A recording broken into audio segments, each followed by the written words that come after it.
পরেজগার, ধার্মিক, সেরকম স্ত্রীকে জীবনসঙ্গী হিসাবে গ্রহণ করতে হবে। এটা হলো প্রথম কাজ। দ্বিতীয় কাজ হলো স্ত্রী সবাসের সময় আল্লাহ সুবহানাহু ওয়া তাআলার কাছে একটা দোয়া পেশ করতে হয়, আল্লাহুম্মা জান্নিবনা ওয়া জান্নিবিশ শাইতান মা রাযাকতানা। আল্লাহ আমাদেরকে শয়তান থেকে এবং আমাদেরকে যে সন্তান আপনি দান করবেন সেই অনাগত সন্তানকেও আপনি শয়তান থেকে রক্ষা করবেন। এর মাধ্যমে কিন্তু সন্তান যেন নেককার হয় সেই দোয়াই আল্লাহ তাআলার কাছে করা হয়।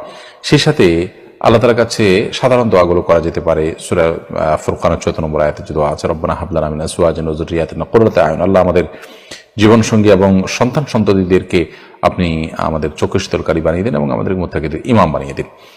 দোয়া করা যেতে পারে। এর বাইরে নির্দিষ্ট করে আলাদা নেক সন্তান পাওয়ার জন্য, সন্তান হচ্ছে না, সন্তানহীনতা দূর করার জন্য, ছেলে সন্তান হচ্ছে না সেটি হওয়ার জন্য, বা ভালো সন্তান আল্লাহর সন্তান যেন হয় সেজন্য আল্লাহ তাআলার কাছে নির্দিষ্ট ফরম্যাটের দোয়া করতে পারেন, সাধারণ ফরম্যাটের বাইরে।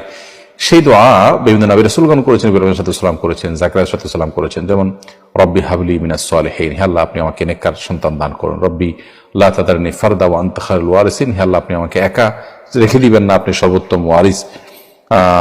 এভাবে রব্বি হাবলি মিন লাদুনকা যুররিয়াতান তাইয়্যিবাহ ইন্নাকা সামিউদ দুআ, আল্লাহ আপনার পক্ষ থেকে আপনি আমাকে পবিত্র সন্তান, ভালো সন্তান দান করুন, আপনি দোয়া শ্রবণকারী। এইভাবে এই দোয়াগুলোর মাধ্যমে আল্লাহ তাআলার কাছে নেক সন্তান কামনা করা যেতে পারে। দোয়াগুলো পড়ার নির্দিষ্ট কোনো সময় নেই, যে কোনো সময় আমরা আল্লাহর কাছে বেশি বেশি অর্থ বুঝে বুঝে নিবেদন করতে পারি।